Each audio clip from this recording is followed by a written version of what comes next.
Campus එකේ මගේ සතියක් ගත වුණ විදිහ වීඩියෝ එකකින් අරන් එන්න හිතුවා. අද සඳුදා. අද මම සාරියක් ඇන්දේ අද මගේ 3rd year ළමයිට first lecture එක නිසා. දවල් වරුවේ final yearsලත් එක්ක මේ ෆිල්ම් එක බැලුවා. බඹරු ඇවිත් ෆිල්ම් එක තමයි එදා අපි බැලුවේ. ඒක බලලා අපි ඩිස්කස් කළා.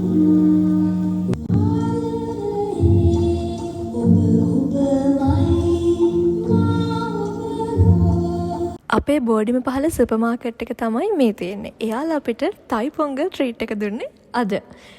එයාලා වීඩියෝ එකට එන ලැජ්ජයි. හැබැයි සුපර් මාකට් එක නම් හොඳට වීඩියෝ කරන්න කියලා කිව්වා.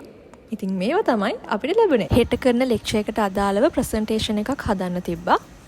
මේ සතියේ 3 වෙනි දවස, දෙවෙනි දවස නම් වැඩ හුඟක් තිබුණා. ඉතින් ඒක නිසා මට අඩුතරමේ මගේ වීඩියෝ එකක්වත් අරගන්න බැරි වුණා.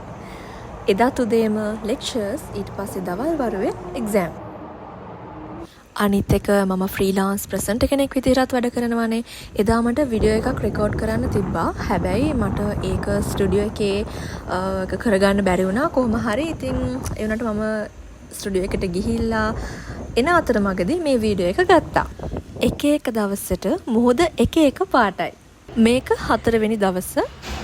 එදා ඉතින් ලෙක්චර් එකක් කරන අතරමඟදී මම යාළුට පොඩි ඇක්ටිවිටි එකක් දුන්නා. ඉතින් ඒ අතරතුර මම චූටි වීඩියෝ එකක් ගත්තා. ලෙක්චර්ස් කරනවා නම් වීඩියෝ නැහැ. මේ අපේ ඩිපාර්ට්මන්ට් එකේ තව ලෙක්චරර්ස්ලා දෙන්නේ. ඉතින් එක්කෙනෙක් ඉන්දියාව ගිහින් තිබුණා.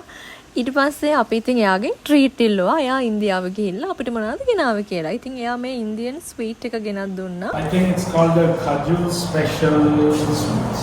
From India. So let me check the package, sir. That's a very beautiful package. Packaging. Sir, what about the Yeah, that's why I was about. Presentation. සතිය ඉවරයි. සතිය හරිම ඉක්මනට ගියා. පුදුම වැඩ ගොඩක් අපිට කරන්න තියෙනවා කැම්පස් එකේදී. ඉතින් මේත් ලෙක්චර් එකක් ඉවර වෙලා යන්නේ. මම කිව්වේ එක එක දවසට මොකද එක එක පාටයි. ඉතින් මම මේ අදත් වීඩියෝ එකක් ගත්තා. ඉතින් මම මහන්සි නිසා මේ විදිහට මුහුද දිහා බලාගෙන ඉන්න ගියා ටිකක් වෙලා. මොකද මගේ ඇස් රිදෙන හින්දා. එක එක වැඩවලට බිසි වෙලා තියෙන නිසා මට වීඩියෝවත් හරියට අරගන්න බැරි වෙලා තියෙනවා. ටග් ගාලා එතනින් මෙතනට මෙතනින් එතනට වගේ අපි දුව ටග් ගාලා වැඩ ටික කරගන්නවා. මම උදේ 8:00 ඉඳලා 11 වෙනකන් ලෙක්චර්ස් කරලා කියවලා ආව හරියට දැන් වෙලාව 11යි. දැනත් නිකන් ඉඳ දෙන්නේ නැහැ. දැනත් ඇවිල්ලා කේකේ වහන්න ඇවිල්ලා. අද තමයි මතක් වුණේ යාළුවා වීඩියෝ එකට ගත්තේ නෑ නේද කියලා. ඇයි අනේ අපි වැඩත් එක්ක බිසිනේ. ඊට පස්සේ මං ඉතින් මෙයාට එන්න කියලා මෙයා ඉතින් මට බැන යනවා. බෑව කළුවට පේනවා අරකයි මේකයි එහෙම කියලා. මං ඉතින් කැමරාව හරව පේනවා. මේ පේනවද? ලයිටින්ග්ස් එක්ක අපේ මූණවල වල පාට වෙනස් වෙනවා කියලා. ඒත් මට මොනවද කියලා බයිනවා. ආයෙනම් ටිකක් විතර ලෙන්ති වීඩියෝ එකක් අරගෙන එන්නම්. එහෙනම් වීඩියෝ එක බැලුවට thank you. subscribe කරලා නැත්නම් subscribe කරන්න. bye.